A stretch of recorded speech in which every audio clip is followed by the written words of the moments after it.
Comincio dal titolo, che l'ho immaginato un po' come qualcosa che poteva incuriosire un lettore che avesse scritto chiaramente questo è facile da capire con questo punto interrogativo su Monte e su Nostu. Appunto è scherzoso perché è indubbio che il Monte, su Monte appartenga alla comunità di Seneghe, sia gestito dal comune di Seneghe. Piuttosto mi viene un po' da pensare che l'enfasi con cui si afferma questo, che i seneghesi, l'enfasi con cui i seneghesi dicono su Monte e su Nostu, forse corrisponde un po' nell'inconscia a una certa insicurezza anche, nel senso che bisogna anche dimostrarlo che su Monte e su Nostu, questo secondo me vale per tutta la proprietà pubblica in Sardegna, che spesso i sardi non sono stati capaci di gestire come si dovrebbe, cioè come è stato fatto in altre realtà italiane, come secondo un percorso che credo che anche la comunità seneghese stia esplorando nelle riunioni che sono state fatte in questi ultimi mesi, che io trovo molto interessanti, e chi non c'è stato, il prossimo appuntamento mi pare che sia per il 9 di febbraio, quindi tutti sono interessati, anche il pubblico femminile, perché sembra che sia una cosa soprattutto di campagna, invece è una cosa che riguarda tutti i cittadini, quindi credo che sia una cosa molto importante. Allora, il tema è appunto quello della una ricostruzione di una storia del territorio del comune di Seneghe, del territorio popolato nel corso della storia dalla comunità di Seneghe. Qui abbiamo l'ultima forma che ha acquisito questo territorio, sono i confini attuali del territorio comunale di Seneghe, che conoscete piuttosto bene. Posso dire che in generale questa delimitazione corrisponde, è stata fissata per molti versi alla fine del XVI secolo. Un confine, diciamo che i confini sono da considerare verso nord e verso sud e ovest, perché si tratta di due situazioni diverse che cerco di spiegare. Il confine verso nord e verso ovest era anche il confine del giudicato di Arborea, quindi è un confine vero e proprio, un confine territoriale, e infatti oltre la montagna c'era il castello del Montiferru che custodiva il confine meridionale, che stava a guardia del confine meridionale del giudicato del Logudoro. Col territorio di Seneghe cominciava il giudicato d'Arborea, quindi in qualche modo noi siamo fuori dalla contrada del Montiferru storica, dalla curatoria del Montiferru. Abbiamo sempre fatto parte della curatoria della parte Milis, poi diventato Campidano Milis. Allora, questo confine a nord e a ovest, con i comuni attuali di Cugliari e di Santo Lussurgiu, a ovest, verso il mare. Verso il mare? Sì. Con i territori di Cugliari e di Santo Lussurgiu, questo confine è stato definito proprio ufficialmente con una delibera del viceré, dopo una decisione della Reale Udienza con magistrati inviati da Cagliari nel 1593. Partiva dal mare, partiva dalla foce del Rio di Pischinapiu, mentre invece adesso è rientrato, è sostanzialmente lo stesso, ma è rientrato verso l'interno di qualche chilometro, non saprei, di una decina di chilometri forse fino a Punta Albraigata. Sì, va su quello di nonno. sì.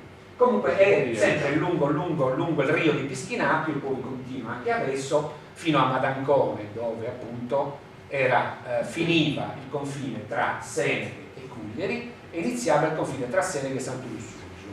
poi ugualmente il confine continua e fino al territorio in cui Bonarcado poi si innesta il confine con Bonarcado e comincia poi il confine tra Bonarcado e Santo Lussurgio.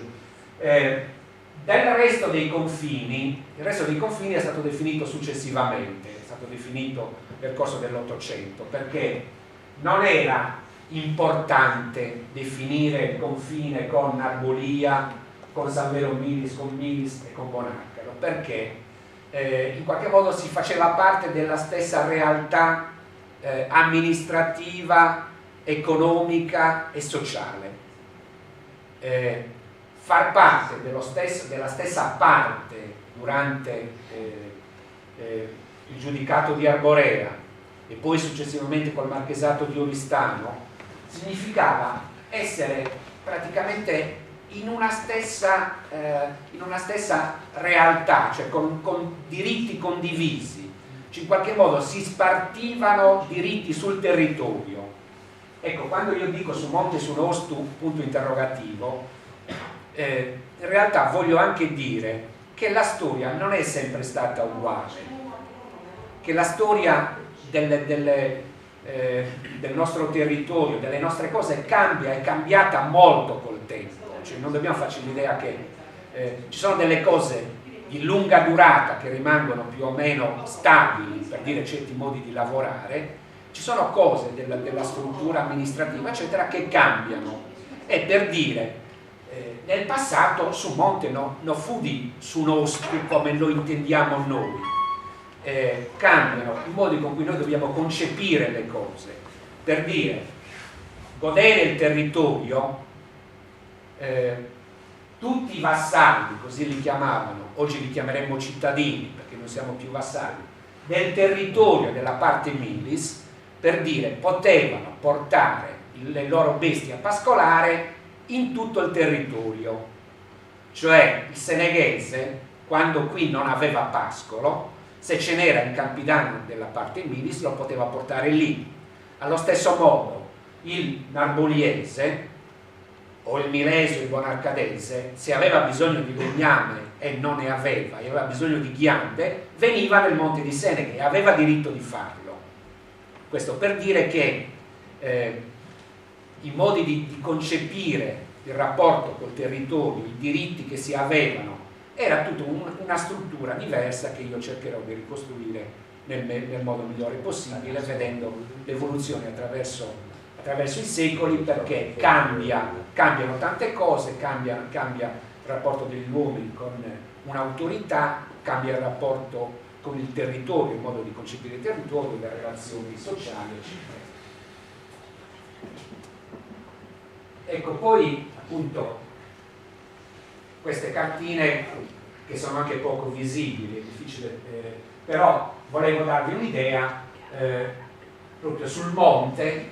Una parte del monte non è stata sempre seneghese, cioè la parte che in realtà poi è stata soprattutto privatizzata, una parte del monte era demaniale, era del re ed è stata venduta. Il monte non è stato sempre tutto nostro e vedremo cosa ne è, perché questo monte demaniale avrà un'importanza significativa nella storia della comunità di Seneghe. Il monte è sempre stato centrale in qualche modo, tutta la montagna. Così in quest'altra cartina si vede anche territori comunali nel 1846 avevano un'estensione maggiore di quella che hanno oggi.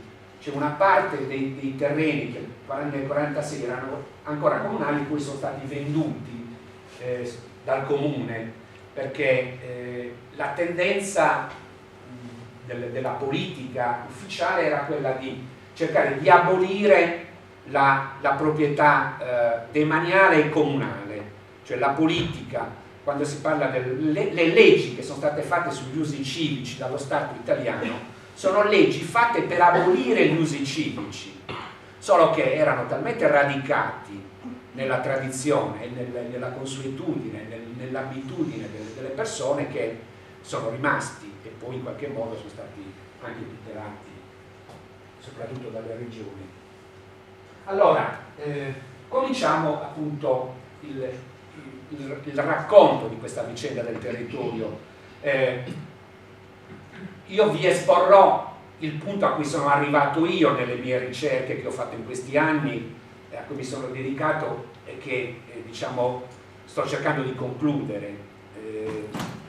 Io parlo molto volentieri stasera di questo tema perché un po' non ne vedevo l'ora, cioè mi sono dedicato a questo da tanto tempo, adesso l'ho anche scritta tutto questo materiale, spero di pubblicarlo, ed è quello che ho fatto io nella mia vita su questo tema. Poi indico anche le mie fonti, così spero che si vada avanti, perché la ricerca storica non finisce mai. Io sono arrivato a certe conclusioni, poi ci sono dei materiali a cui io non sono arrivato, per dire, nella ricerca storica succede sempre così, ci sono magari dei fondi archivistici che io non ho visto, che possono integrare, completare o smentire le cose che dico io. La ricerca storica segue queste leggi.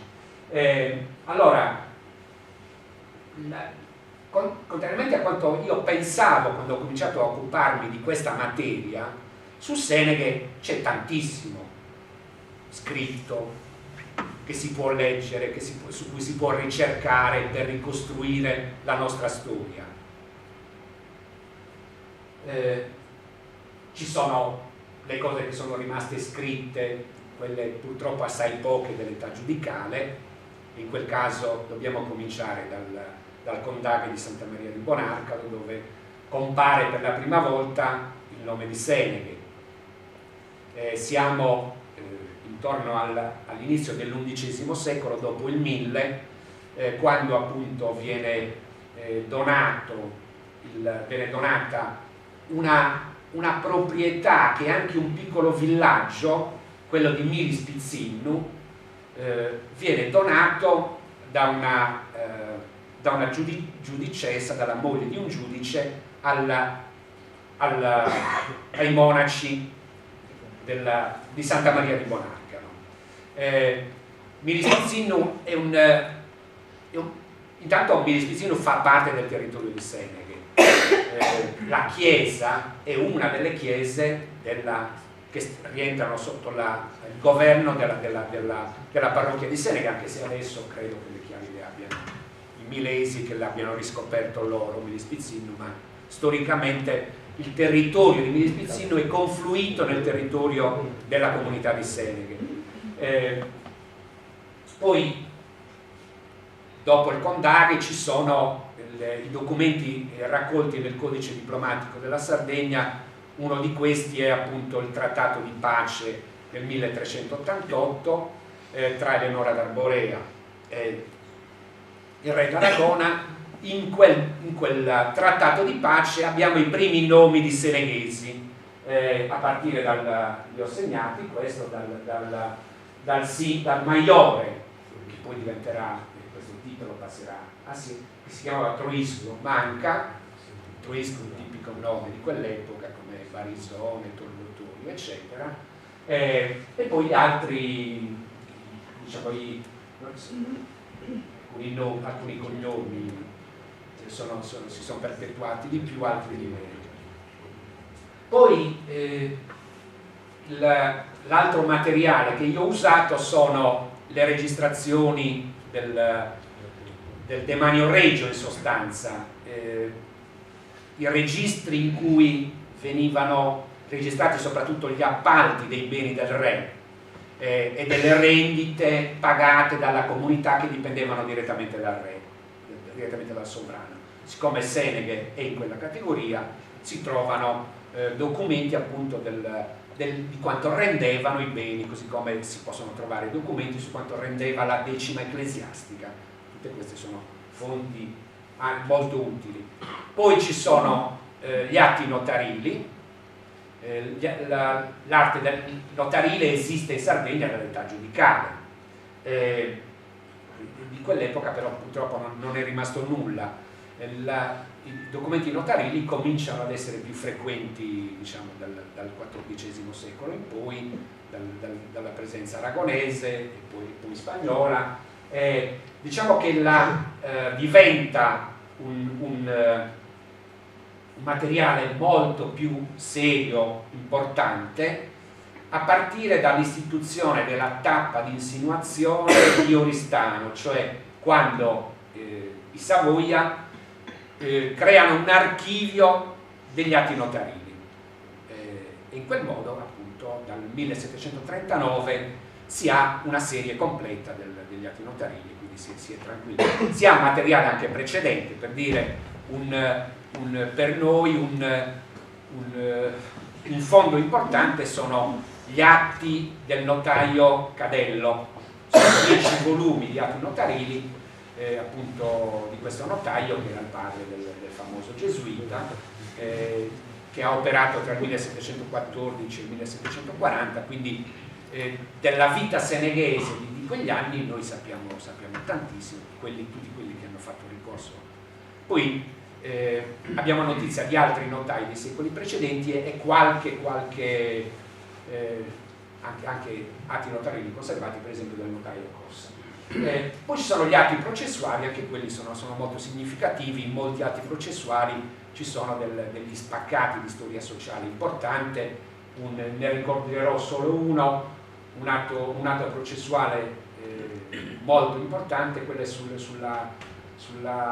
torbidi, come vengono chiamati, sulla sorta di rivolta, una delle prime rivolte contro le chiusure in Sardegna, la si ha a Seneghe nell'ottobre del 1828, ed è documentato anche, ed è molto interessante perché vengono chiamati a testimoniare un centinaio di seneghesi, e abbiamo anche, quindi ogni testimone dice l'età che ha e dice anche quanto è il suo patrimonio, quindi qualche volta si ha uno spaccato della vicenda seneghese di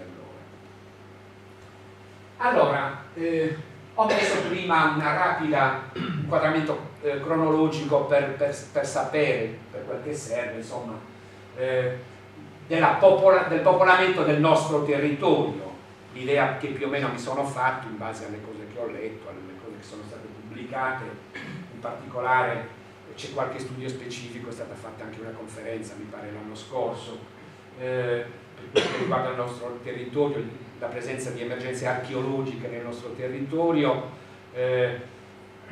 Poi ci sono studi sul territorio di Cugliari, di Sant'Ursugi, pubblicati o in internet o in volumi che stanno uscendo sulla storia di quei paesi. Credo che la presenza umana è accertata di sicuro dal Neolitico. Una delle cose più antiche sembra che sia a Suanzu, intorno al 3400 a.C. Da quel che mi è sembrato di capire, il primo popolamento avviene lungo le coste, lungo la fascia anche abbastanza fertile, dove si trovano appunto le Domus de Gianas di tutto il territorio di Cugliari, per dire. Questa fase dell'insediamento lungo le coste non ha lasciato qui nel territorio di Seneghe tracce di questa fase prima del nuragico. Non ci sono tracce significative a Seneghe, per quanto io abbia sentito, magari qualcuno che ne sa di più di me. La fase successiva è la fase nuragica, che dura 1000 anni e qualcosa, la si conclude intorno all'800 a.C., anche se appunto è una fase culturale in cui domina un modello culturale. Chiaramente questo succedersi di culture dà spesso l'impressione che con ogni cultura cambi la gente. In realtà non cambia la gente, cioè almeno in queste fasi cambiano le culture, ma sono le culture della stessa popolazione. Dopo il Neolitico c'è la cultura nuragica, appunto, che ha a Seneghe una presenza molto significativa, diciamo. Credo che sia uno dei posti in Sardegna in cui siamo tra i paesi in cui c'è una densità maggiore di monumenti del periodo nuragico, dai nuraghi appunto ci sono villaggi, tombe di giganti, fonti sacre, forse forse un po' meno, forse più limitate. Allora, il periodo nuragico intorno all'800 arrivano i primi fenici. Periodo fenicio punico dura fino all'arrivo dei romani, chissà perché mi sono dimenticato di indicare il periodo romano, perché lapsus, cioè dal 238 fino al 456 c'è la presenza appunto dei romani.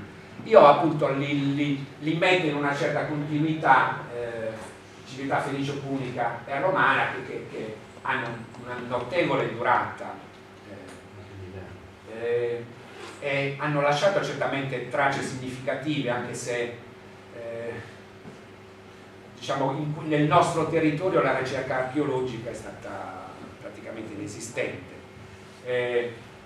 Per dire, sulla presenza punica, io ho sentito solo delle voci sul ritrovamento di anfore puniche durante degli scavi per fabbricare alla periferia del paese, come se ci fosse stata una cosa significativa. Però non ho mai visto nulla e non so dire niente di preciso.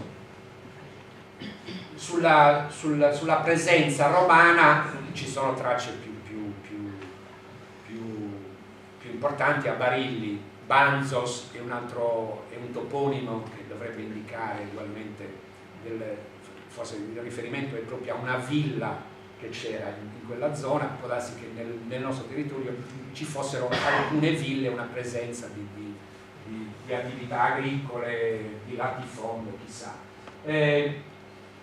Ho segnato la fondazione secondo Raimondo Zucca, fondato nel VI secolo a.C., Cornus, che avrà secondo me un'importanza molto significativa per il nostro territorio. Credo che Seneghe sia in linea d'aria più vicina di quanto non lo sia Cuglieri a Cornus, e quindi diciamo che siamo in quell'epoca certamente un entroterra di Cornus, che è la città sulla costa importante, con tutto quello che Cornus ha significato nella storia della Sardegna, la resistenza che viene opposta alla conquista romana, tutte le vicende di Amsicora e di Iosto, degli Ilienses, eccetera. Se avete modo di leggere il libro della storia di Sant'Ursugio, troverete appunto anche esaminata questa questione. Io l'ho sentito da qualcuno degli antichi eruditi, aveva affermato che Amsicora era di Seneghe, a Sant'Ursugio dicono che era di Sant'Ursugio, altri dicono che invece è collegato a Cornus. Comunque sono dei personaggi che essendo così significativi nella storia, ognuno cerca di tirare a sé, di farne elemento proprio. Allora la presenza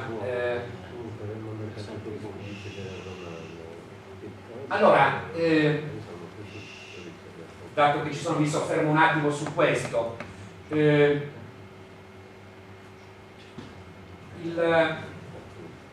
la popolazione nuragica è collegata chiaramente ai nuraghi e ai villaggi nuragici. La forma di gestione della terra non sappiamo come potesse essere.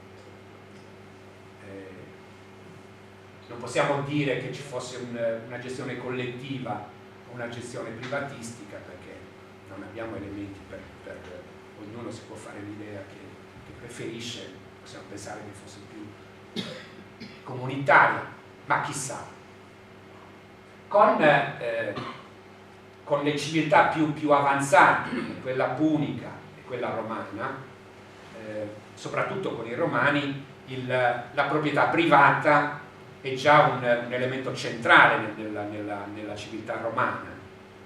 Il proprietario è vero proprietario al 100% di ciò che è suo, anche se ci sono, noi possiamo immaginare che nella Seneghe, nel territorio seneghese del periodo romano ci potessero essere delle ville di un proprietario con i suoi schiavi, questa azienda agricola è il luogo di abitazione di un proprietario. Poi poteva esserci delle terre lager publicus, una parte se lo riservava allo Stato del territorio, e poteva esserci, perché i sardi nuragici continuavano a esserci, almeno come manodopera, perché il territorio poi doveva essere anche sfruttato, gli uomini erano una delle risorse principali con le tasse che pagavano, per dire, per il benessere di un territorio, e quindi quelli potevano avere a disposizione a loro volta un'altra parte di territorio che gestivano come lo avevano sempre gestito, cioè le novità si innestano generalmente con la conservazione di cose che c'erano in precedenza. Questo mondo finisce con la caduta dell'impero romano per le invasioni barbariche. In Sardegna arrivano le popolazioni barbariche, non arrivano dal nord, arrivano dal sud, arrivano dall'Africa. I Vandali conquistano la Spagna, conquistano l'Africa del Nord e poi vengono in Sardegna e stanno qualche decina di anni in Sardegna. Non hanno lasciato tracce significative, ma cominciano a portare la crisi del mondo della civiltà romana, che non cade da un giorno all'altro, entra in crisi progressivamente. Dopo i Vandali vengono sconfitti poi nel 534, quando l'imperatore Giustiniano manda i suoi eserciti alla riconquista dell'Occidente e appunto la Sardegna torna all'interno dell'impero bizantino. Dopo il 534 ho messo dei punti interrogativi, perché la durata della presenza bizantina, dell'influsso bizantino in Sardegna non è definita.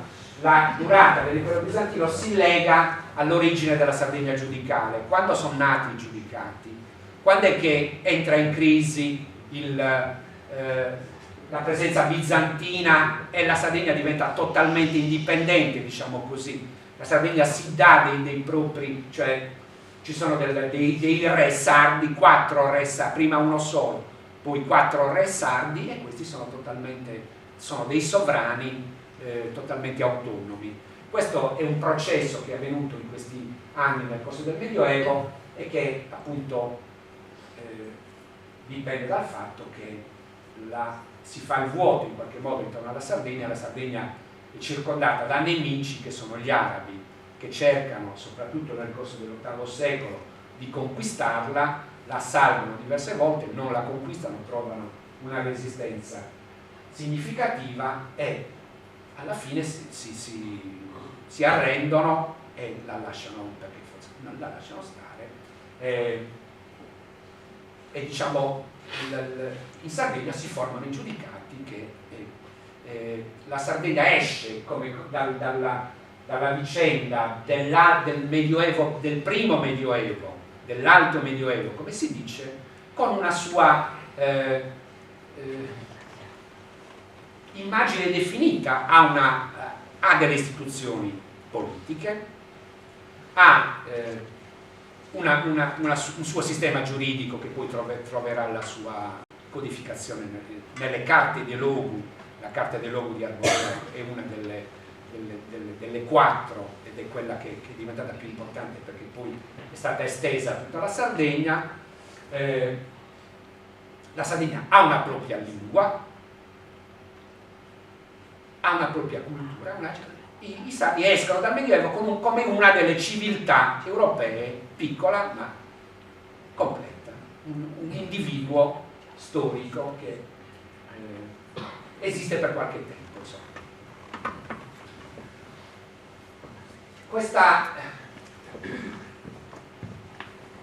Durante il giudicato l'organizzazione del territorio è in parte erede del mondo romano e in parte vede emergere elementi probabilmente della vecchia civiltà sarda indigena, cioè nel periodo giudicale ci sono proprietà private importanti e ci sono proprietà collettive. Le proprietà private sono chiamate domus. La domus, per dire, Milis Pizzinu era una domus, era un territorio di proprietà di un grande proprietario. I grandi proprietari erano in genere il giudice, elementi della famiglia giudicale, parenti dei giudici, ma ci sono anche grandi famiglie ugualmente potenti che hanno grosse proprietà. Proprietà private, appunto, dove ci sono case, ci sono terre, ci sono vigne, c'è tutto, è un piccolo paese, solo che è un piccolo paese di proprietà di una persona o di una famiglia. Un elemento caratteristico è la presenza dei servi, cioè chi lavora, elemento essenziale, sono dei servi che appartengono al padrone. C'è una sorta di continuazione della schiavitù, che appunto in Europa sarà anche la servitù della gleba, in certe parti dell'Europa, se leggete appunto, se conoscete la letteratura russa, lì la servitù è durata fino al 1860 circa, e nella Sardegna medievale c'è qualcosa di simile. Però accanto alle domus, alla proprietà privata, ci sono le ville, le biddas, e Seneghe è una di quelle. Appunto, Seneghe compare sulla scena della storia nell'XI secolo. Si parla di Santa Maria di Seneghe, c'è una chiesa, c'è un piccolo villaggio. Dei villaggi di età giudicale medievali sardi non sappiamo praticamente nulla, perché noi sappiamo cose invece dei beni della gente ricca. La gente ricca lascia nella storia più tracce di quanto ne lasciano i poveri. Quindi le proprietà private, le domus, soprattutto dei monaci che hanno scritto i condaghi, hanno lasciato delle tracce, mentre invece delle ville sappiamo pochissimo. E quindi gli storici immaginano, diciamo, fanno delle ipotesi che insomma non portano a delle conclusioni definitive per poter dire quanto ci fosse di proprietà privata anche nella terra comunitaria delle ville, di una villa come Seneghe. Cosa vuol dire Seneghe? Da che cosa nasce il termine Seneghe?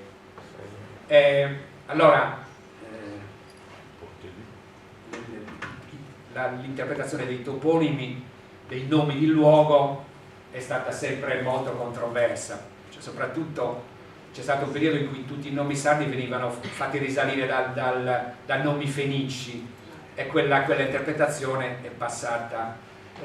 Io faccio riferimento solo alle ultime che ho sentito, cioè i toponimi, intanto i toponimi seneghesi sono tutti neolatini, non ce ne sono molti, almeno che io mi ricordi, come avviene per esempio in Barbagia, che sono dei toponimi che chiaramente fanno riferimento a un sistema linguistico diverso dal latino. A Seneghe, diciamo, siamo nell'ambito di termini proprio di un'altra lingua derivata dal latino, sardo. Quindi io ho preferenza per l'etimologia che deriva dal latino, e lo dice tipo la questione di Sena come vena è un'ipotesi però che è incompleta, perché prende metà della parola. Giulio Paulis, che è lo studioso, il linguista più serio che io conosca, che si è occupato di sardo, ha fatto l'ipotesi che derivi da senex, cioè un nome che deriva dal nome di una persona, cioè un nome di luogo che è il nome di una persona. A Seneghe i luoghi che hanno nomi di persona sono tantissimi: Perduguddu, Maurufais, trovino un Longu, che ugualmente nome e cognome, o soprannome, Mariane Vummu, cioè adesso non me li ricordo tutti, ma sono almeno una ventina. Allora, questo, la parola seneghe, per dire vecchio, c'è anche nel Condaghe di Bonarcado. Un consiglio di anziani chiamati a dare un giudizio sono chiamati 8 seneges, che potrebbe, ma comunque non è una questione tanto importante. Allora, come sapete, l'età giudicale il suo momento più o meno finisce un po' finisce perché i giudici si trovano in mezzo a realtà politicamente molto più forti, Pisa e Genova, le monarchie che si vanno formando e che si scatenano per conquistare il Mediterraneo, la Corona di Aragona è tra queste, poi c'è la grande potenza politica e culturale dell'Europa del tempo, che è la Chiesa, e la Chiesa rivendica di essere padrona della Sardegna, di avere la sovranità della Sardegna, cioè i papi dicono la Sardegna è nostra, ce l'ha data l'imperatore Costantino per dire che ha lasciato a noi tutto l'impero d'Occidente. I papi rivendicano questo, in molti casi ci sono i re del posto che gli dicono e canta, in altri casi riescono a imporre questo loro diritto, e lo fanno in diverse parti d'Europa e lo fanno anche in Sardegna. Nel 1297 Bonifacio VIII dà la Sardegna al re d'Aragona, che nel 1323 sbarca con un esercito, conquista gran parte della Sardegna con l'aiuto dei giudici di Arborea, che pensavano che questo sovrano arrivato da lontano in realtà se ne sarebbe tornato a casa e li avrebbe lasciati padroni di tutto, dopo averli liberati dei pisani. Invece gli aragonesi non avevano quell'intenzione e volevano fare veramente i padroni in Sardegna, per cui questo spiega perché i giudici di Arborea e i sardi si ribellano contro gli aragonesi, e c'è la lunga guerra degli Arborea. Durante questo periodo gli Arborea si erano praticamente molto ingranditi. C'è un periodo in cui gli Arborea controllano tutta la Sardegna eccetto Alghero e Cagliari, dove si erano asserragliati i catalani. Quando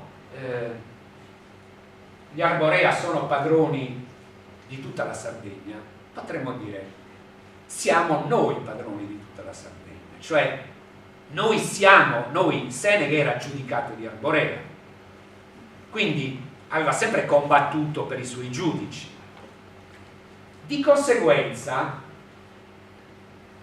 le terre vicine, che erano spopolate, per dire il Salto di Pittinuri, queste terre confinanti a Seneghe, vicine, fertili, i seneghesi se le prendono. Mi chiedeva Luisa prima, la storia di Sarchitu com'è?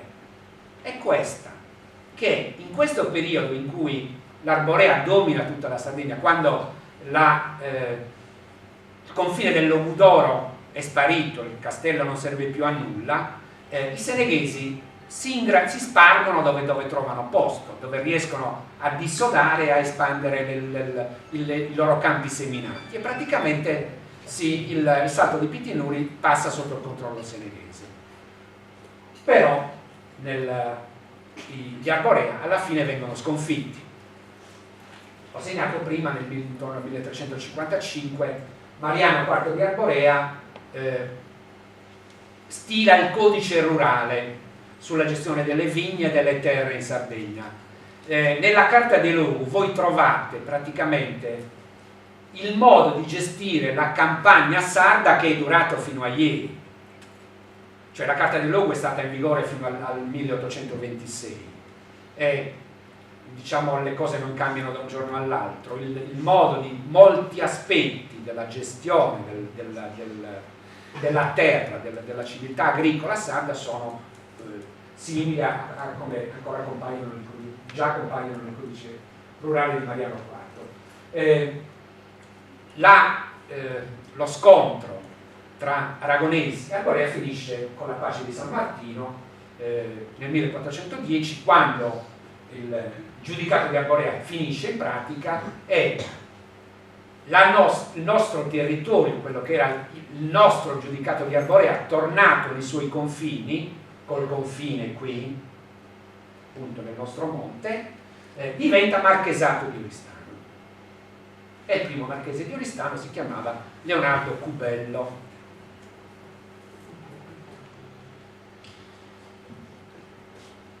Perché il sorrisino?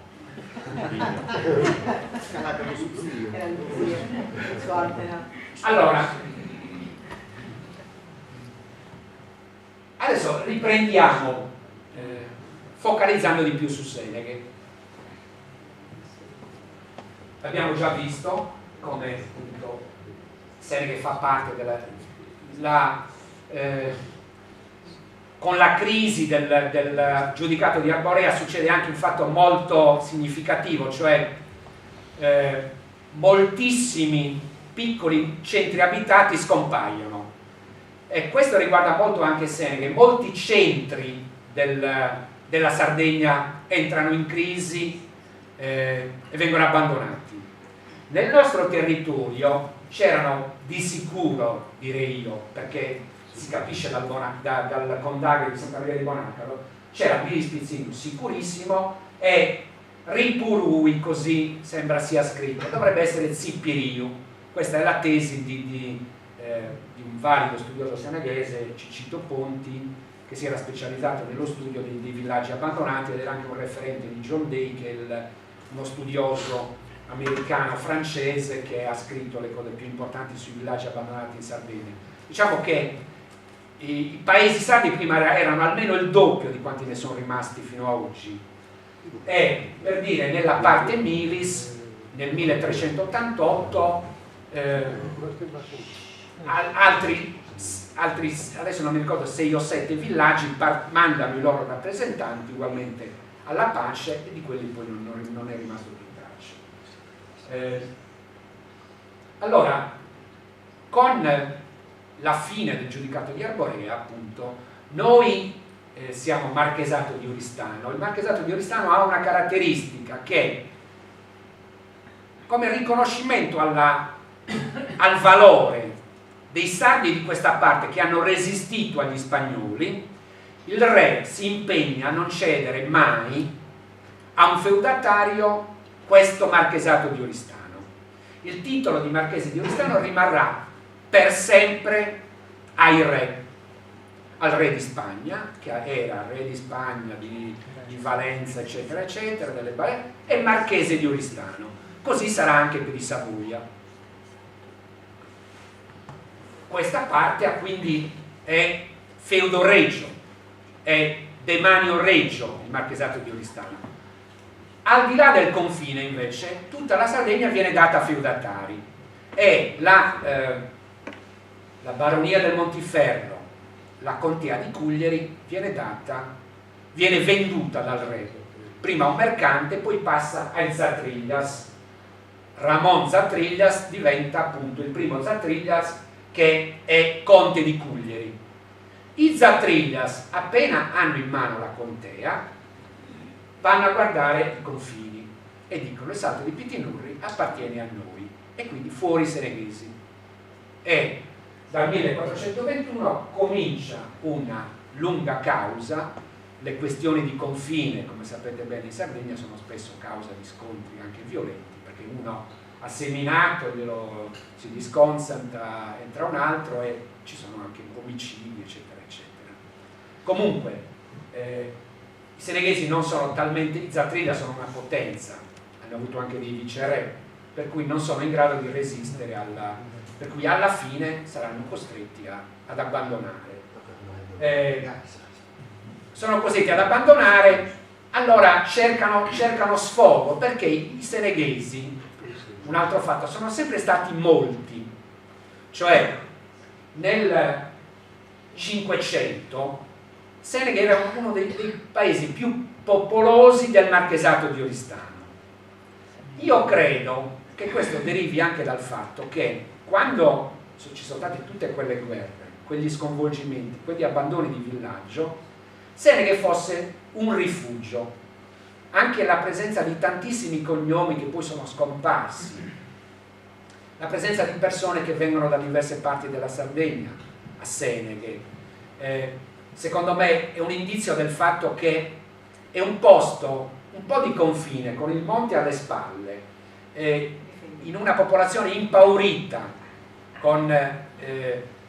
in sostanza succede che un'isola intera passa da un padrone all'altro e le terre passano, i signori sardi dell'età giudicale spariscono da un giorno all'altro, anche le proprietà dei monaci spariscono, il mirispizzinio i monaci di Bonarcado spariscono ugualmente perché erano legati a Pisa, quindi c'è stato un cambiamento totale della società sarda e Senega in quella situazione probabilmente diventa un rifugio, ha molta popolazione e questa popolazione ha bisogno di territorio, non lo trova a Pittinuri, lo cerca nel Sinis, cioè lo cerca intorno e dice appunto è territorio di tutti, abbiamo diritto anche noi di coltivare, perché l'obiettivo principale era ottenere grano, che era la base fondamentale per poter sopravvivere, oltre ad avere i pascoli crescono da soli, e quindi si cercavano terre nel Sinis e i seneghesi puntavano a stabilirsi con una loro presenza di qualcosa che diventasse anche loro nel Sinis e trovano un ostacolo nei villaggi. Riola prima di tutto. Riola è il primo avversario, è il più grosso perché non fa parte neanche della parte Milis, mentre ci si poteva mettere d'accordo con i vicini per uno scambio di ti faccio venire al monte, ti faccio prendere cose, gli altri no, non mollano. Dietro Riola ci sono i veri nemici, che sono gli oristanesi, cioè sono i patrizi oristanesi che avevano grosse greggi che mandavano a pascolare in tutto il marchesato, cioè i veri proprietari delle bestie erano i ricchi, i patrizi cittadini, i grandi ecclesiastici, le persone che contavano, e questi fanno in modo che anche la strada del Sinis alla fine venga chiusa. C'è una lunga causa che comincia nel 1521 e dura 50 anni, fino al 1571, e alla fine hanno ragione la Reale Udienza dà ragione ai campidanesi e i seneghesi devono appunto continueranno ad andare nel Sinis, ad avere terre, a seminare, purché non pretendano di stabilirsi definitivamente. Avranno sempre degli interessi nel Sinis, però in qualche modo. Ecco, nel corso del Cinquecento, da tutti questi vari contrapposizioni e conflitti, nasce la definizione, in qualche modo definitiva, del territorio di cui vi parlavo. Nel 1593 vengono costruiti i mogliones, si chiamano, in sardo si dice mullone, e sono dei cippi, dei cumuli di pietra che probabilmente potrebbero anche ritrovarsi, perché sono indicati precisamente, c'è un documento che indica gli 8 punti partendo dalla foce del Rio Pischinappiu, c'è punto per punto fino a Madancone, ci sono 8 mugliones, da Madancone al confine con Bonarcado ce ne sono altri 8 o 9, è indicata la località, chissà che ce ne siano da qualche parte ancora delle tracce. E i seneghesi appunto sono diciamo, ai seneghesi viene imposto questo sempre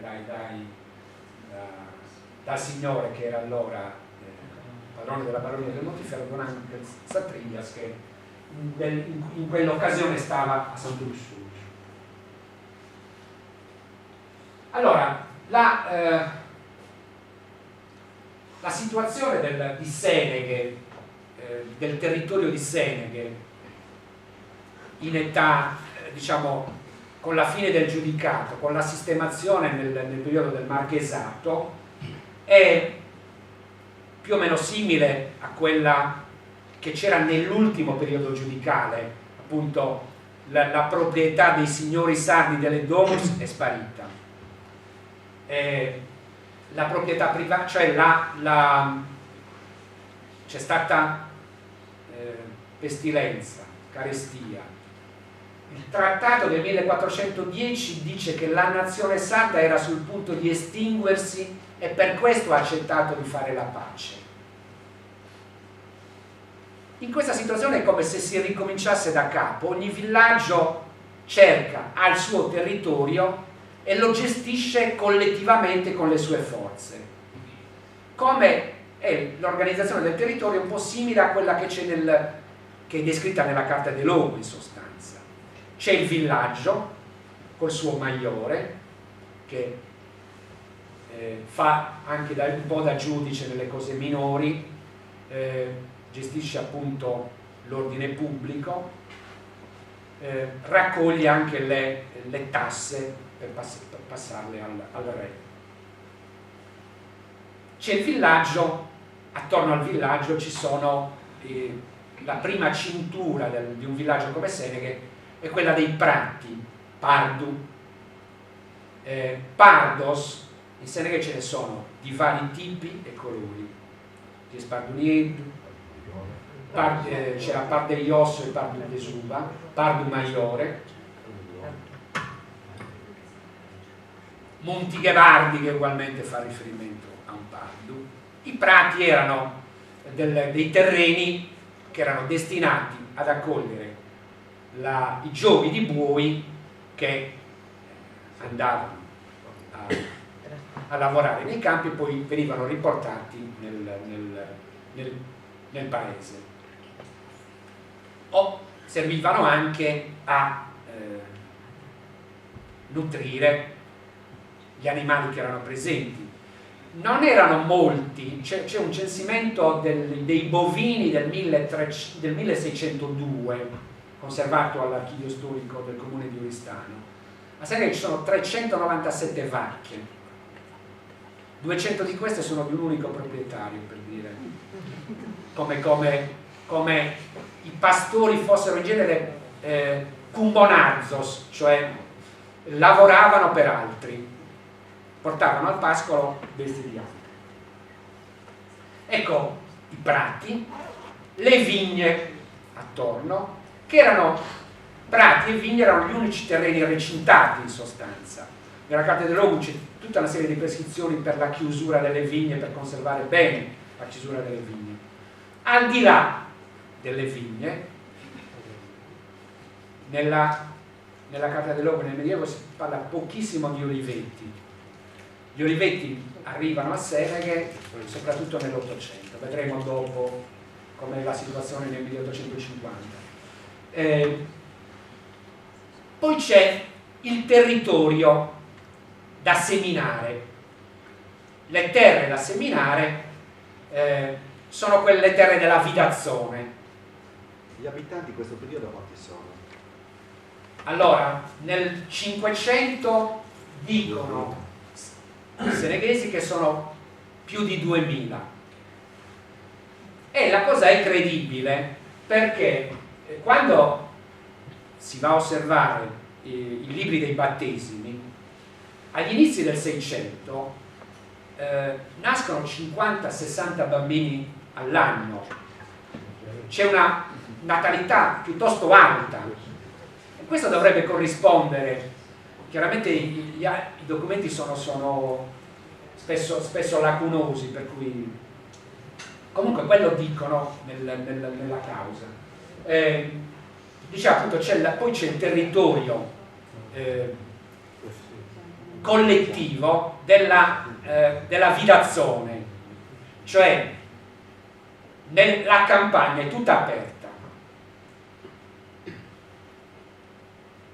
solo i territori, c'è un muro che recinge tutta la vidazzone, tutti i territori che sono di tutti, come se ci fosse una torta che fosse stata divisa tra tutti i cittadini. Questo è un modello teorico.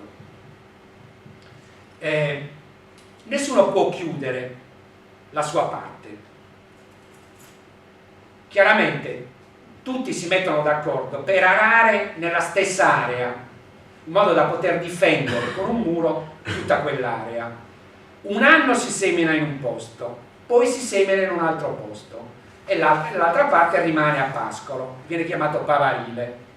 Quindi alternanza Vidazzone-Pavarile. Poi, al di là dei terreni seminati, vi è Susartu, cioè le terre della macchia e poi la foresta. Il legnatico si fa soprattutto nella macchia e un po' in tutto il territorio seneghese, spesso più vicino che non lontano, regioni Mandrainos verso Milis, verso Narboi, cioè nelle zone di presenza significativa di macchia. Allora, la situazione di Seneghe non cambia granché dopo il 1593. Si gestisce questa situazione. Chiaramente la tendenza a chiudere i terreni è una tendenza naturale. Allora, nel sistema della Vidazzone praticamente tu seminavi, poi una volta che avevi raccolto il grano, il terreno era come se non fosse più tuo. Chiunque poteva portare le bestie a cogliere le stoppie, insomma, a nutrirle sulle stoppie.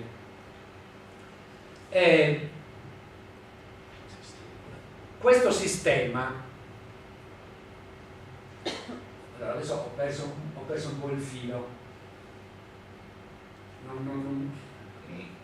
Va bene, continuo. Allora, volevo chiudere il discorso appunto di come era strutturato questo sistema agrario di antico regime, diciamo, a Seneghe, che è simile a quello degli altri posti. Parlavo appunto della proprietà privata. Seminava sempre nello stesso punto, anche se non era suo? Era definita la sua area, la sua terra aperta era sacrosanta, cioè già da quando abbiamo documenti ognuno sa qual è il suo. E l'eredità, la dava in eredità? Sì, non solo lo ereditava, ma lo vendeva anche. Lo vendeva assolutamente, si vende già dall'età giudicale. Su questo ci sono, perché in altre regioni della Sardegna abbiamo notizia di divisioni, ma la nostra divisione è avvenuta in tempi di cui non si ha più ricordo, è già tutto stabilmente di uno, anche se deve rimanere aperto in quel sistema, e lo lascia in eredità e lo vende anche. Tutti i documenti, la vendita di terre aperte è frequentissima. Però appunto capite che avere anche il pascolo è un grosso vantaggio, e curiosamente io sono rimasto, in alcuni documenti si dice quanto vale una terra quando si pascola, quanto vale quando la semini, e vale di più il pascolo che non il grano che ne ricavi. Cioè dici, ma com'è possibile? Cioè, era fatica sprecata a seminare, cioè chiaramente il grano lo dovevi avere, ma il pascolo aveva un grande valore, per cui chi poteva chiudeva, e naturalmente cominciano a chiudere quelli più potenti, per dire la chiesa, le confraternite si chiudono dei terreni. Poi se avevi dei meriti particolari nei confronti del re, lui ti consentiva di chiudere dei terreni. E appunto poi si diffonderà nel Settecento l'idea che il progresso dell'agricoltura deve passare per forza attraverso la proprietà privata perfetta, cioè solo se uno sa che una cosa è interamente sua, ci si dedica interamente, fa progredire l'agricoltura. La filosofia dell'illuminismo, del progresso dell'illuminismo, arriva a quelle conclusioni, e quella filosofia verrà applicata in Sardegna. Una politica nuova in Sardegna comincia ad applicarsi e avrà ripercussioni importanti anche a Seneghe quando arrivano i Savoia. I Savoia sostituiscono gli spagnoli. Diciamo che ai sardi erano più simpatici gli spagnoli, forse in generale erano più simpatici gli spagnoli, per cui non fanno, cioè i savoiani hanno il problema di crearsi una classe dirigente fedele a loro, e quello che fanno nel 1767 vendono le rendite civili del marchesato di Oristano a Damiano Murra, che era un borghese nobilitato di Cabras, discendente di un amministratore delle peschiere, che si era arricchito moltissimo, era un abile imprenditore, come potevano esserci a quei tempi, e alla fine era riuscito a comprare le rendite del marchesato e a farsi dare il titolo di marchese d'Arcais. Damiano Murra diventa marchese d'Arcais e diventa signore delle rendite civili. Cosa vuol dire? Che le rendite di tutte le attività produttive, tutte le tasse, il re le vende a Damiano Murra. Il diritto del re di riscuotere tasse nel marchesato di Oristano viene da lui venduto. Allora si vendeva tutto, il re per fare soldi vendeva anche, che ne so, un posto di professore o un po' il posto di scrivano nella scrivania del capitano Milis, dove c'era l'ufficiale di giustizia che esercitava giustizia, il notaio scriveva, quella scrivania veniva venduta e uno pagava una volta per tutte e poi viveva riscuotendo i diritti del notarili, per dire, di quella. Allora, questo passaggio nella storia del nostro territorio è molto importante, perché Damiano Murra, un feudatario sardo di Cabras, è il peggiore feudatario che sia mai esistito, forse per il nostro territorio, perché lui aveva lavorato negli appalti per decenni, conosceva benissimo la materia. Quando lo fanno marchese d'Arcais, come si doveva subire, in un certo modo ha tutti i diritti per cui al re si pagava 10, lui dice ma questi possono pagare benissimo anche 20.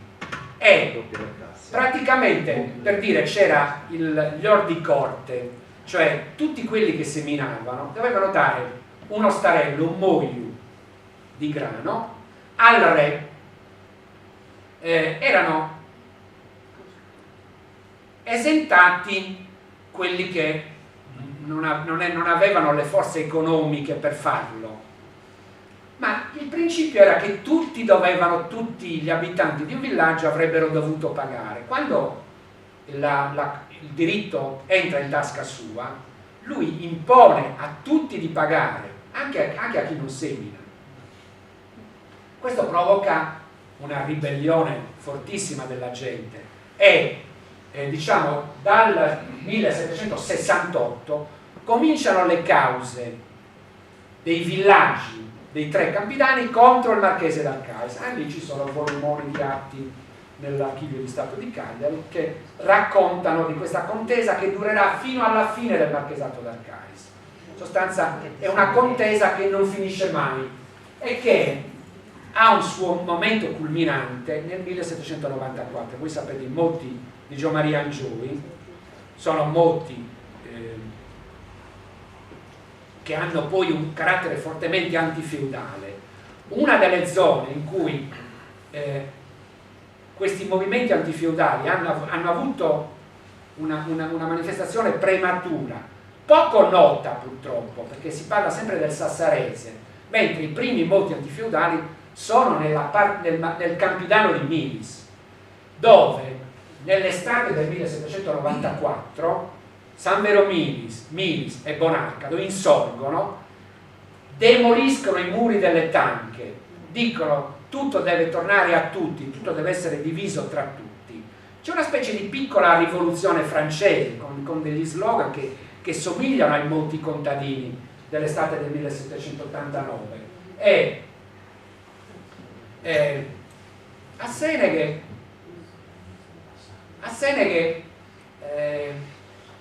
non succede nulla. Seneghe rimane più conservatrice. Seneghe ha un gruppo dirigente, diciamo, di principales, cioè di persone che hanno acquisito il ruolo nella comunità, che controlla la situazione. E infatti l'arcivescovo, quando nel 96 c'è tutta la Sardegna in ebollizione, no, è nel 94, sì. Nel 94, per dire, in questi movimenti anche Oristano insorge, attaccano il palazzo del commendator Carta, l'antenato dei Carta, padroni dello Stato, il primo che ha fatto i soldi, perché era un avvocato che è diventato ricco come Damiano Durra nelle stesse circostanze economiche e sociali. Appunto l'arcivescovo è ospitato a Seneghe e si sente al sicuro a Seneghe. Arrivano, avete letto l'episodio dell'Angius, raccontato dall'Angius, in cui sono i sanveresi a arrivare a Seneghe a minacciarlo e sono i seneghesi a cacciare via con i sanveresi. La situazione di Seneghe è tranquilla. Allora, per concludere con questa vicenda, nel 20, allora il processo di formazione, di cammino verso la proprietà privata ha un suo momento decisivo quando c'è la legge delle chiudenti del 1820. La politica di chiusura era già stata anche precedente. Per Seneghe c'è un momento molto importante nel 1775. Ci sono 15 seneghesi che chiedono di chiudere i loro terreni e sono persone di varie famiglie, per dire che siamo ancora prima dell'affermazione dei principales. Ci sono tre sacerdoti, proprietari, ci sono altre 12 persone che chiedono di chiudere. È un processo naturale, ormai la gente sente che la cosa sua è sua e quindi dovrebbe godere anche del pascolo. La legge delle chiudende però è un disastro, perché in qualche modo fa privatizzare tutto quello che non era di nessuno, cioè era privato quello che veniva lavorato. Attorno a quello che non veniva lavorato, se guardate il territorio e vedete dove è possibile seminare, ci sono ettari ed ettari dove non è concepibile seminare e infatti restavano vuoti, li chiamavano i vacui, che venivano affittati al pascolo. La legge delle chiudende comporta che chi può si prende tutto quello che non è di nessuno almeno, e quindi diciamo che persone che avevano, diciamo, nasce una specie di industria della chiusura, cioè non ho tempo per raccontarvelo, si fanno anche contratti per chiudere. Mettiamo insieme un po' di soldi, che cosa si fa? Praticamente si comprano un paio di pezzi di terre aperte, si fa un muro tutto intorno, si fa una chiusura, dentro ci rimangono altre proprietà private. Chi è dentro, una volta che è chiuso, si deve adeguare al sistema di coltivazione di quella chiusura. Quindi o ara quando ara il proprietario maggiore, oppure è costretto a vendere. E quindi si creano le grandi tanche e le grandi proprietà. Poi appunto questo nel 1838 finisce finalmente 39, finisce finalmente il feudalesimo in Sardegna, uno degli ultimi a finire in Europa, forse dopo rimane solo la servitù della russa, diciamo. Feudal-Cais viene liquidato nel 1838, il re, lo Stato dà un sacco di soldi agli Arcais che ci avevano guadagnato tantissimo e finalmente finisce il Feudal-Cais senza rimpianto né degli Arcais che si trasferiscono in continente a godersi i soldi che gli erano stati dati, né naturalmente della gente del marchesato di Oristano che non poteva soffrire. Allora, dopo la fine del feudo Arcais,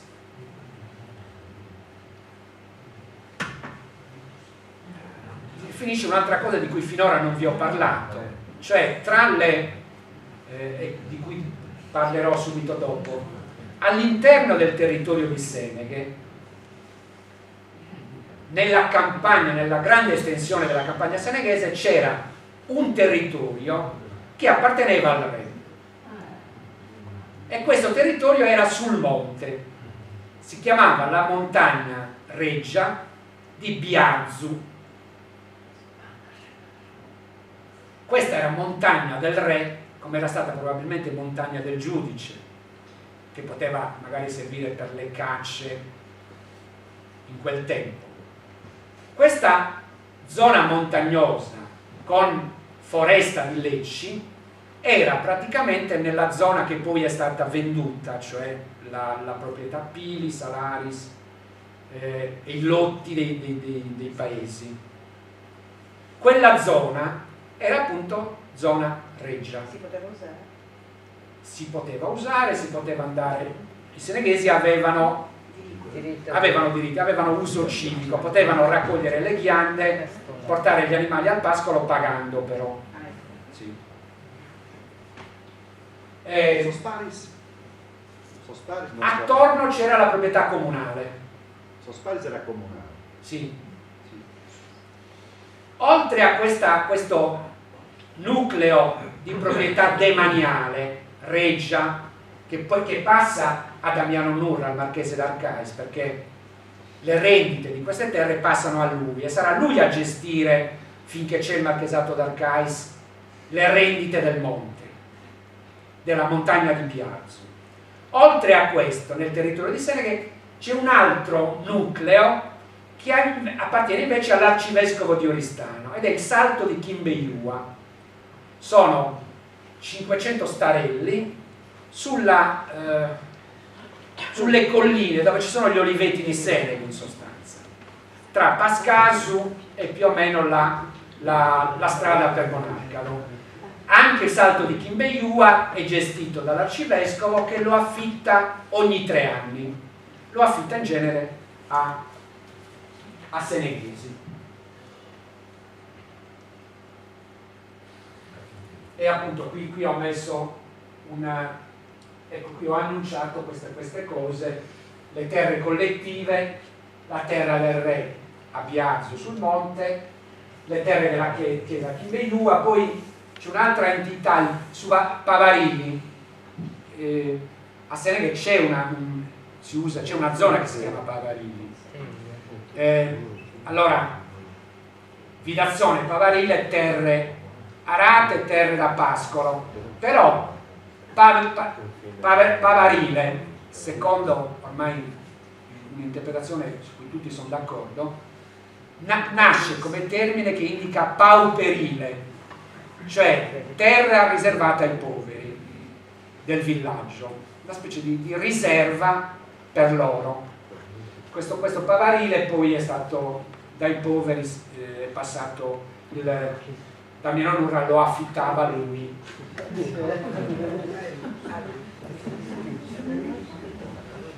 Va bene, anche questo l'abbiamo visto. Allora, qui vi ho raccolto delle tabelle in cui ho trascritto gli affitti che ho trovato. Cominciando da Kimbeyua. Chi appaltava il Salto di Kimbeyua appaltava anche il menudo, così viene chiamato, la decima minore. Sapete che fino a metà 800 esisteva la decima, cioè tutti quelli che lavoravano in campagna dovevano dare un decimo alla chiesa. Nel nostro caso all'arcivescovo, perché Seneghe era la chiesa di Seneghe era proprietà, diciamo, diretta, era gestita direttamente dall'arcivescovo, che aveva qui un vicario. Su vicario, e non il rettore, per dire, della parrocchia, deriva dal fatto che fa le veci dell'arcivescovo.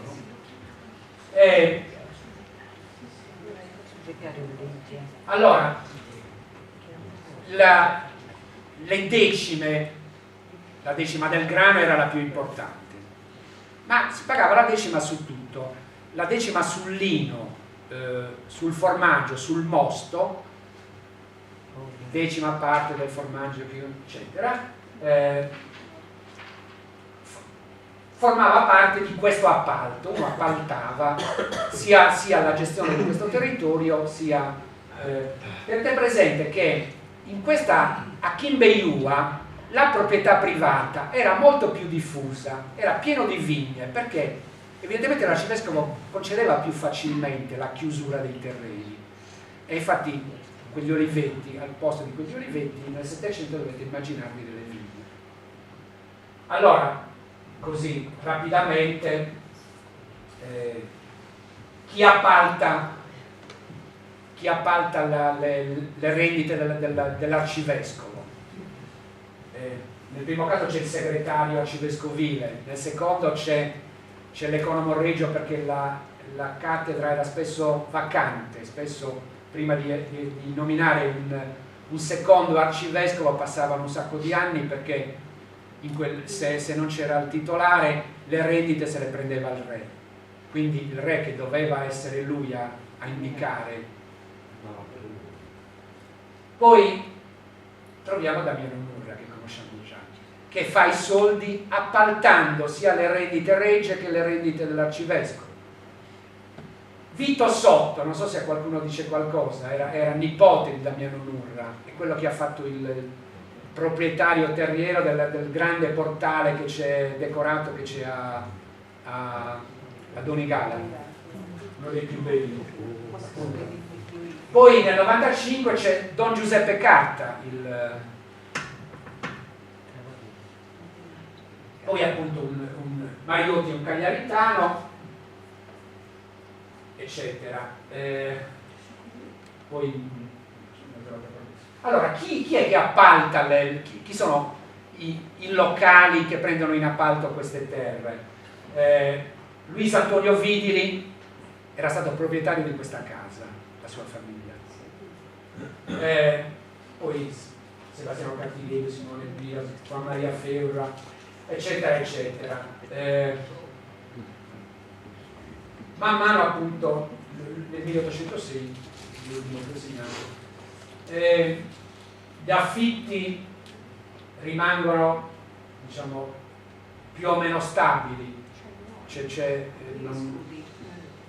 A volte sono indicate le lire, lo scudo era 2 lire e mezzo, lo scudo è una moneta superiore.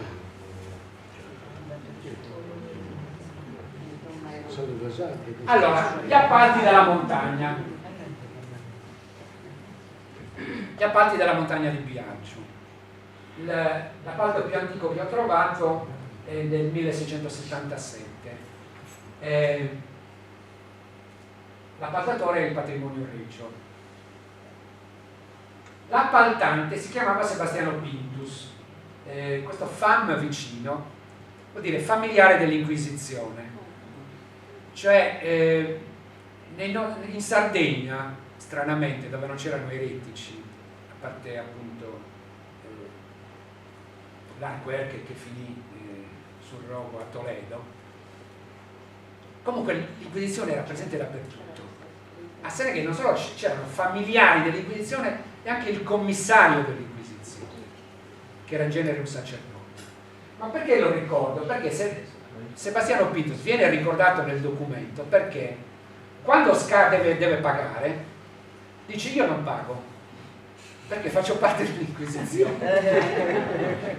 Dice: ho un permesso dell'inquisitore di Sassari che dice che io ho il privilegio di non pagare, e naturalmente poi non lo appalteranno mai più a familiari dell'Inquisizione, non era proprio il caso. Poi appunto nel 40 l'appaltatore è il suddelegato patrimoniale di Oristano, Don Luis de Roma, che lui fa parte dell'aristocrazia locale. Poi nel 57 è Damiano Nurra, fanno una società per appaltare le rendite del marchesato. Damiano Nurra, un Michele Vidili, un lussurgese che si chiamava Don Agostino Meloni, che è l'antenato dei Meloni ricchi di Santo Lussurgio. Questi imprenditori oristanesi si mettono d'accordo col rappresentante dello Stato, fanno una società col rappresentante del re e quindi praticamente gestiscono questi appalti così, dando poco al re e intascando molto loro. E si capisce anche da questi appalti. Allora, appunto i nomi dei seneghesi vi diranno poco degli appaltatori. Diciamo che i nostri parenti o antenati o che cosa, ci sarà sempre qualcuno, dei Solinas, di sicuro. Pedro Solinas richiama. Allora, i prezzi, vedete, facciamo riferimento agli scudi. Nel 57 70 scudi, nel 64 60, nel 70, ecco, cominciamo dal 70. Nel 1767 diventa, le rendite sono acquistate da Damiano Nurra, che diventa marchese d'Arcais. Appalta appunto nel 70, scatta subito da 60 a 75. 3 anni dopo è già passato a 100. Nel 76 è arrivato a 118. Praticamente nel giro 10 anni dopo che è diventato marchese d'Arcais, il prezzo dell'appalto del monte era raddoppiato.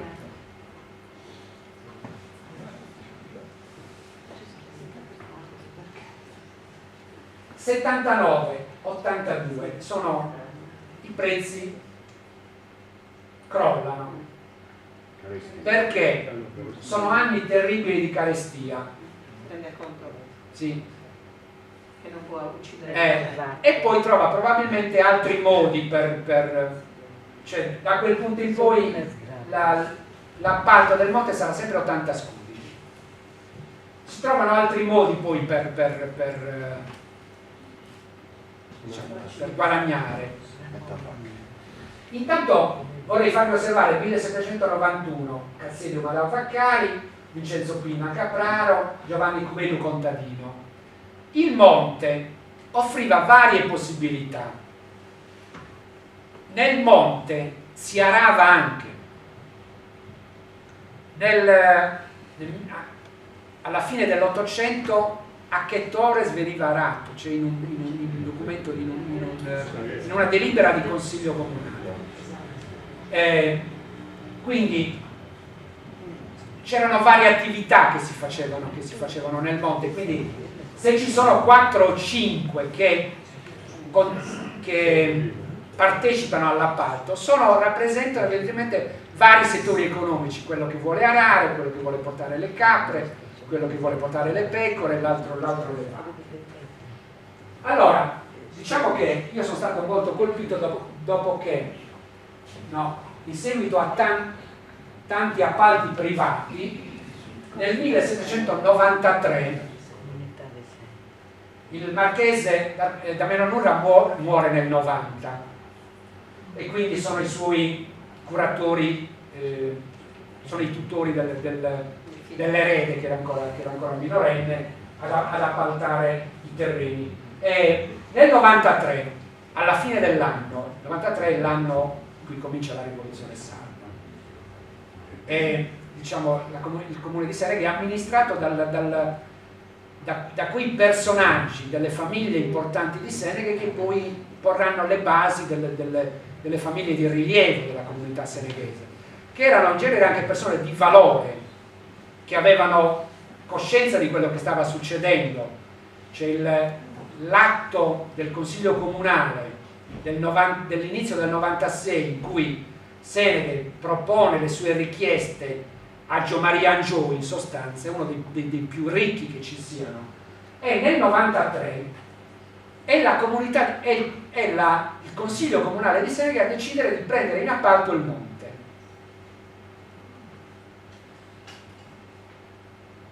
E sarà appunto il sindaco, che è Demetrio Cubeddu, che è il fondatore, diciamo che questi personaggi sono fondatori di dinastie in sostanza, che è il fondatore dei Cubeddu, delle case qui vicino, in sostanza, delle case patrizie in qualche modo di Seneghe, è lui appunto che guida questa situazione. Purtroppo la cosa non va avanti granché, perché dopo che scade il suo sindacato e subentra un altro che doveva raccogliere dai cittadini di Seneghe la quota, perché poi l'appalto comunale vuol dire che tutti i seneghesi devono mettere la quota perché si paga. Questo non va a riscuotere, per cui la cosa salta e subentrerà appunto Demetrio Cubello che in qualche modo continuerà la cosa. Mario, Sì. scusami, 80 scudi quanto lo rappresenta? È una somma importante, una somma... Sì. Ma non era moltissimo. 80 scudi è il valore di Quanto grani? 180. grano, più o meno a uno scudo si trova uno starello di grano come prezzo. Quindi 80 starelle di grano. Diciamo è il valore di una casa medio piccola. E poi appunto ci sarà subentrerà per un anno Niccolò Mastino che era e poi dal 1833 allora dopo questo 1806 evidentemente il marchese ritiene più conveniente gestire direttamente, è lui che fa entrare la gente nel monte direttamente e nomina due agenti suoi, da una questione che riguarda una causa per il ghiandatico nel monte, e risulta che gli agenti del Marchese d'Arcaia erano per esempio Antonio Sagno e Antonio Pili.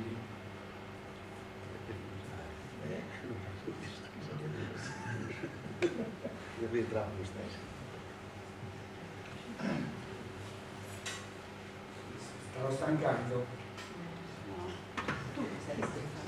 Allora, io direi che più o meno finisco con questa carrellata sul qualcosa ancora sul monte, sulle vicende ancora che posso raccontarvi. Ho tutta una serie di cose successive relative al... vabbè, quelle le lasciamo stare magari per un'altra volta. Per dire, sempre sul monte, i diritti che si pagavano per il bestiame che si introduceva al monte. Essere cittadini di Oristano perché non ci sono così simpatici? È una cosa antica, perché il cittadino di Oristano godeva di privilegi. Essere cittadino voleva dire pagare meno tasse, il privilegio allora era soprattutto quello.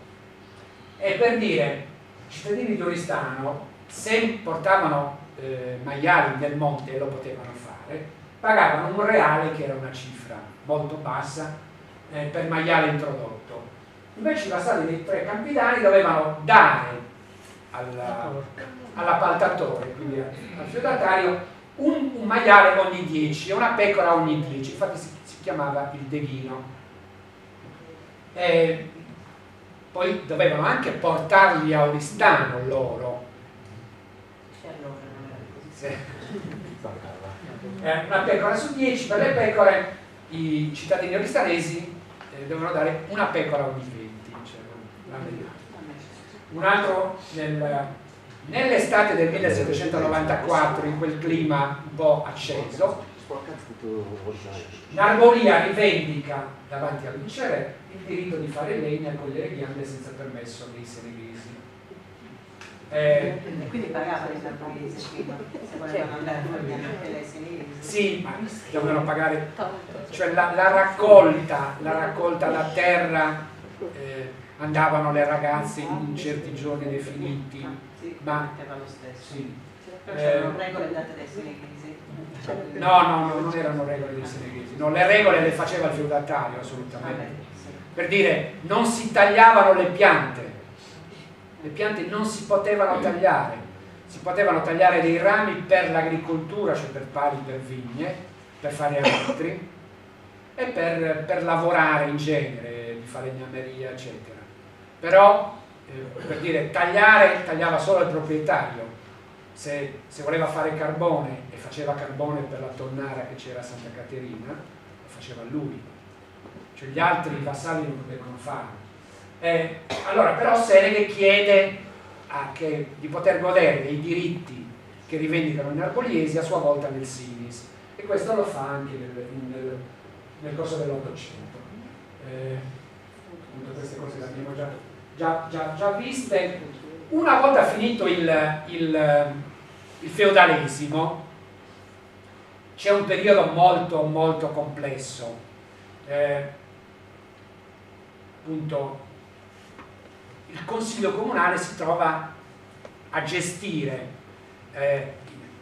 tanto vuole che le terre demaniali passino al Comune, e inizia anche un contenzioso sulla delimitazione delle terre comunali e di quelle demaniali. Se dovessimo, se vi ricordate, la cartina delle terre demaniali è squadrata come sono squadrate le nazioni africane, cioè sulla carta, cioè non ci sono confini reali e credibili, quindi in qualche modo le amministrazioni comunali di allora si trovano a dover gestire in termini nuovi, quando la tendenza è verso la privatizzazione, quando c'è una contesa sociale sia sulla terra sia tra le varie famiglie per contare nel paese, si trova a gestire questa cosa. Per alcuni anni viene affittato così le terre comunali e demaniali in maniera un po' informale, finché ci sono anche delle proteste da parte dei pastori, da parte dei seneghesi, delle proteste che arrivano all'intendenza, che doveva sovrintendere alle attività dei comuni, dei consigli comunali, e si arriva insomma a chiarire, a controllare, a ufficializzare, a legalizzare le cose. Questo a partire dal 54, dal 1854. C'è un primo appalto che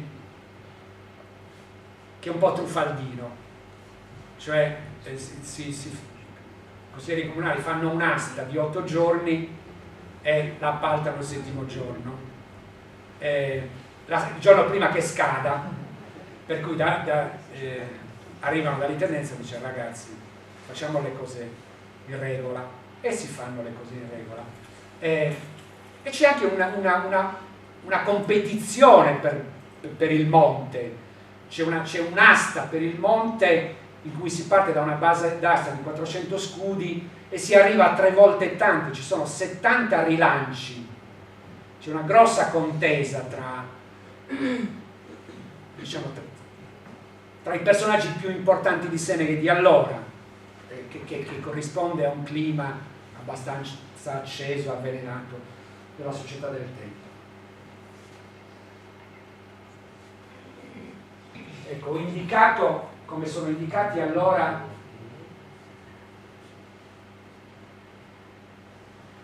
in un documento dell'intendenza, ho trovato queste definizioni, poi con precisione Sosparis che sembra fuori, che sembra comunale, qui questa prima definizione non corrisponde in realtà a quello che è indicato nella cartina del 1846, ma è difficilissimo orientarsi, perché c'è una serie di giochi a nascondere, a camuffare, perché una fase in cui si vorrebbe farli diventare comunali ma non si hanno titoli precisi per farlo, quindi entra un po' di contenzioso. Vi ho parlato dell'appalto del 1756, poi le ultime che ho trovato poi sono dei cenni di cose che avevo visto. Ecco, per dire come si gestisce anche il monte. Nel 1835 il signor Alberto Keller di Milano compra 20.000 lecci dal comune, 2 lire a pianta, il comune incassa 40.000 lire.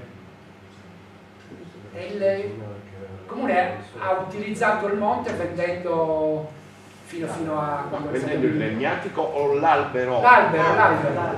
Per carbone, non per petrolio. Per carbone. L'albero con le radici. E poi appunto nel 24 un'amministrazione nuova nomina una commissione perché dice terre comunali sono state abusivamente chiuse, e poi c'è una delibera che vieta l'esportazione della legna del mondo. Il signor Keller si sa che attività avesse a Milano. Va bene. Allora, chiudo con queste tabelle. Queste sono tabelle. Allora, nel 1846 c'è il primo catasto del comune di Seneghe, catasto ufficiale, il catasto del Cambia, l'antico catasto come viene chiamato. In questo catasto risulta, sono elencati seminativo 56%, pascoli 21%, selve, boschi 17%, corrisponde più o meno a vigneti 3,5%, oliveti 0,7%, castagneti eccetera, un ettaro.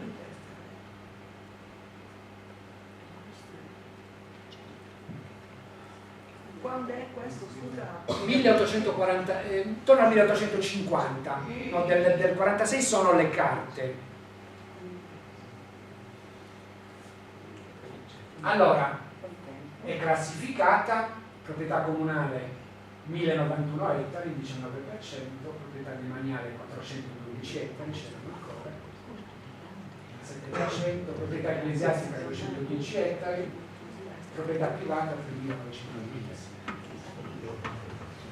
La proprietà demaniale poi viene venduta, viene messa all'asta e venduta. E poi delle parti vengono assegnate anche ai comuni. Allora, la proprietà a metà 800. Allora, c'è un grosso proprietario che ha 203 ettari, che rappresenta il 3,6% del totale del territorio di Seneghe, il 5% della proprietà privata. Proprietari che hanno più di 3 ettari sono 3. No, più di 100 ettari. Più di 100 ettari sono 3. 429 ettari, vedete, 7,6%, 10,7% sul totale della proprietà privata. Tra 50 e 90 ettari, 6 proprietari, 895 ettari, 15% sul totale del territorio, 22,1% sulla proprietà privata. Tra 30 e 50 ettari 17 proprietari, 643 ettari, 11,4 e 16%. Diciamo che si potrebbe sommare a volontà tra diciamo una trentina, no, una quarantina. Sono proprietari credo più del 50%. Poi tra 20 e 30 14 eccetera, tra 10 e 20 sono 35, tra 5 e 10 95, lì i calcoli non sono precisi, ma approssimativamente siamo su quelle dimensioni. Praticamente diciamo il processo delle chiusure è stato un processo in cui c'è stata una selezione sociale, diciamo che un certo ceto sociale è riuscito a costruirsi delle proprietà discrete. Andria, per l'Andria abbiamo per esempio un riferimento: il padre suo è tra quelli che nel 75 chiede il permesso di chiudere le terre e ha, per dire, 10 ettari. Cioè tutto, l'Andria è famoso perché ci sono anche delle cause che lo riguardano nella reale udienza, quindi il processo di chiusura si può ricostruire.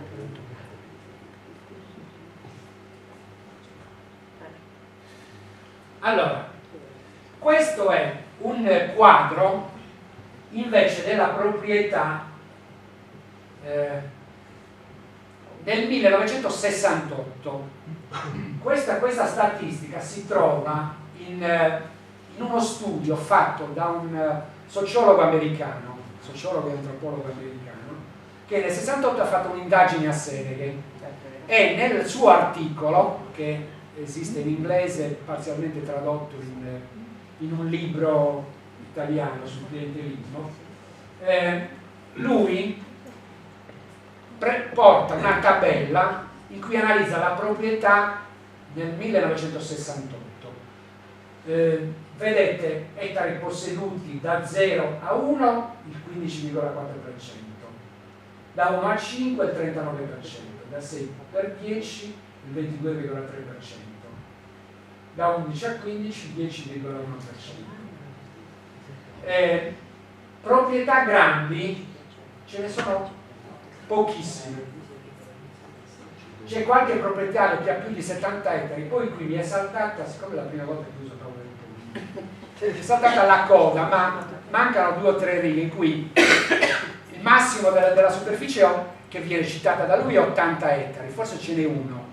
Praticamente c'è un proprietario che ha 80 ettari e uno intorno ai 70, poi fai tra 40 e 50 ce ne saranno 2. Cosa è successo in tutti questi anni? Cioè,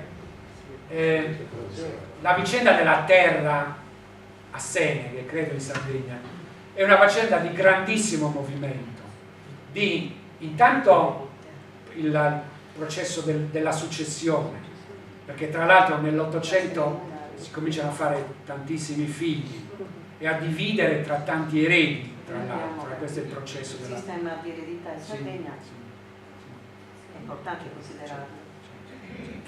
E c'è questa parcellizzazione e poi c'è un processo anche di vendita, man mano che molte famiglie lasciano l'attività agricola e acquisiscono una condizione, diciamo, professionisti, non hanno più modo di gestire questa proprietà terriera, quindi la lasciano. Io, diciamo, credo di aver anche un po' abusato della vostra pazienza e qui mi fermerei. Se avete delle curiosità sono pronto per quanto posso. Poi appunto ho lasciato da parte la storia un po' delle chiudende a Seneghe.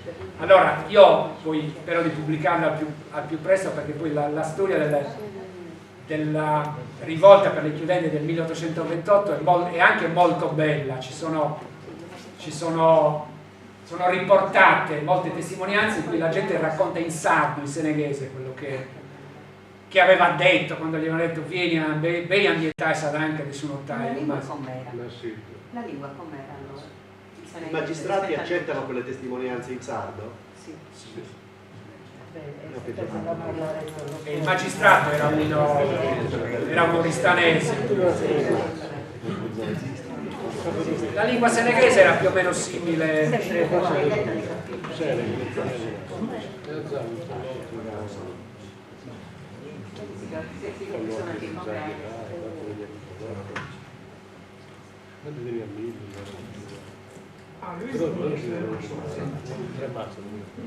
In una tabella, quando prendeva mi ha fatto il mostre, c'erano 4-5 appaltatori. Quei 4-5 appaltavano solo per loro oppure rappresentavano, che so, io appaltavo, io prendevo l'appalto e poi Certo, facevo capo a 10-12 persone. no, c'entravano quando c'era. Penso che rappresentante facevano dare. Io penso che entrassero centinaia di persone. Cioè 4-5 erano quelli che venivano Sì. nominati per farci prendere la pasto. Poi c'era rappresentante. No, ma loro guadagnavano.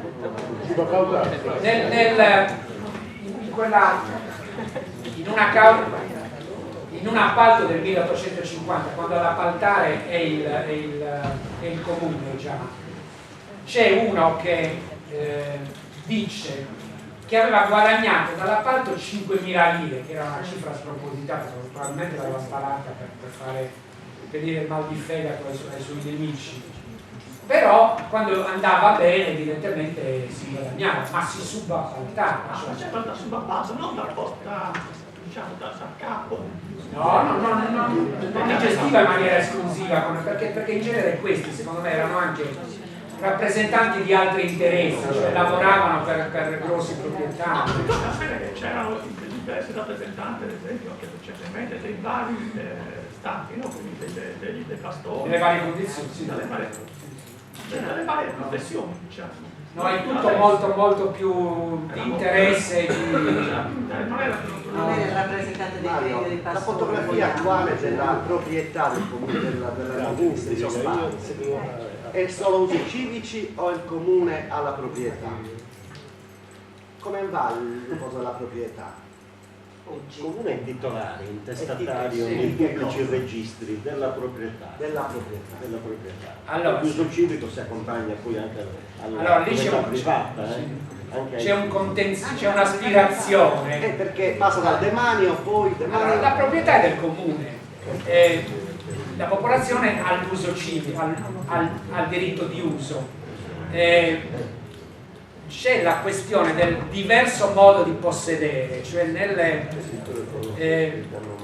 in Italia e nel mondo, nel passato ma anche nel presente, oltre alla proprietà privata e alla proprietà degli enti pubblici, dello Stato come degli altri enti, è sempre esistita la proprietà collettiva che esiste in Italia. Le lagune di Chioggia sono di una popolazione di un paese. Le Cortina d'Ampezzo, il territorio, è della gente del paese, ma lo gestiscono personalmente, lo possiedono collettivamente. Anche sull'Appennino, in Emilia-Romagna, anche l'Emilia Romagna ha un commissariato agli usi civici attivo. Perché? Ci sono queste questioni.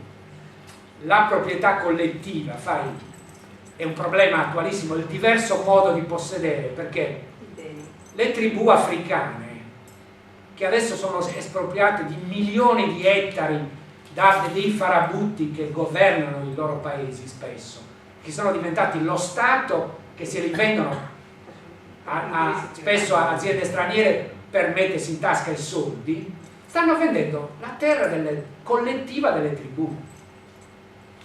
Questo è un modo di possedere collettivo che invece non è contemplato, non è rispettato.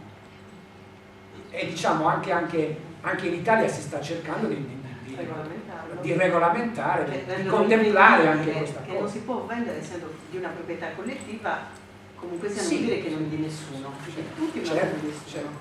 o di uno che lo rappresenta. Va bene, vi ringrazio.